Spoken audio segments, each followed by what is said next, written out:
बिस्मिल्लाहिर्रहमानिर्रहीम। सामीन व नाज़रीन अस्सलामु अलैकुम वरहमतुल्लाहि वबरकातुहू। एक मरतबा फिर आप सब अहबाब की खिदमत में हाज़िर हूँ एक नई वीडियो के साथ।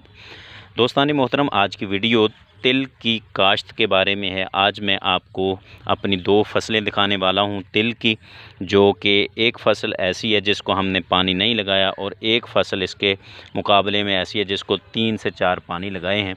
तो ये है सामीन मोहतरम वो फ़सल जिसको हमने बिल्कुल कोई पानी नहीं लगाया, सिर्फ़ बारिश का पानी पड़ा है इसको, वो भी 10 से 15 दिन पहले, यानी कि 2 महीने की जब तक ये फ़सल थी तो इसको कोई पानी नहीं लगाया गया। इसके मुकाबले में सामीन मोहतरम ये साथ ही हमारी ये दूसरे खेत में फ़सल मौजूद है, इसको हमने 3 से 4 पानी लगाए हैं।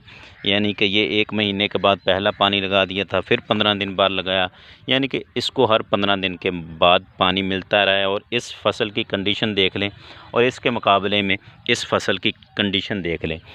मकसद आज की वीडियो बनाने का ये है कि ये जब इस फ़सल को हम पानी लगा देते हैं तो सामने मोहतरम इसकी मिट्टी जो है वो नीचे से सख्त हो जाती है और ये ग्रोथ अपनी पकड़ नहीं सकते, और जिसकी वजह से इसमें बहुत सारे प्लांट ऐसे भी हैं जो कि वो ड्राई हो चुके हैं, वो पानी लगाने की वजह से ड्राई हुए हैं। ये सभी बहुत सारे इसमें जो पौधे हैं वो ड्राई हो चुके हैं।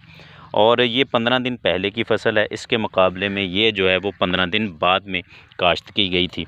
लेकिन सामीन मोहतरम, आज की वीडियो बनाने का मकसद ये है कि अगर आप इस तिल की फ़सल को पानी लगाते हैं तो फिर आपको वो जो है प्रॉफिट नहीं मिलता, वो अच्छा इससे फ्रूट नहीं मिलता, इससे फल नहीं मिलता।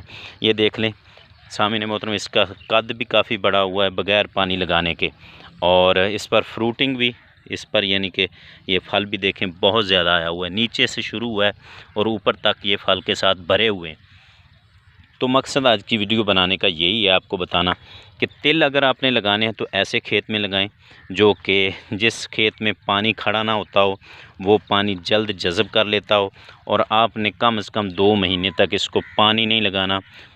बेहतर तो यही है कि इसको बारिश का पानी लगे तो वो इसके लिए बेस्ट है।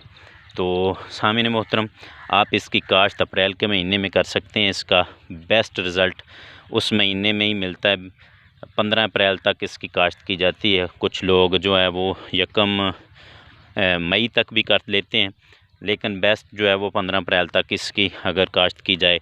तो अब अगस्त का महीना चल रहा है और हमने इसकी कटाई शुरू कर दी है, और इस महीने में ये सामीन मोहतरम फ़सल पक कर तैयार हो जाती है।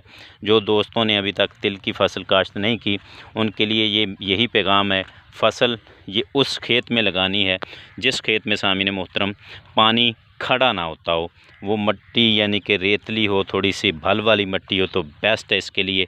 और इसको शुरू में ही जब ये तिल की काश्त करनी है उस वक्त ही DAP नीचे, और बाद में थोड़ी सी पोटाश दे सकते हैं। वैसे इसको यूरिया बहुत कम पसंद है, आपने यूरिया का इतलाक़ इस पर बहुत कम करना है। आपने सिर्फ़ इसको DAP देनी है, और अर्ली स्टेज पर इसको सामीन मोहतरम जब ये तकरीबन 4 से 5 दिन की फ़सल होती है, उस टाइम से इसको पहले महीने तक तकरीबन 3 से 4 स्प्रे करनी पड़ती हैं, वो भी सुंडी वगैरह की, और इसको कोई चीज़ की ज़रूरत नहीं है सामीन मोहतरम। तो उम्मीद करता हूँ आज की ये वीडियो पसंद आई होगी।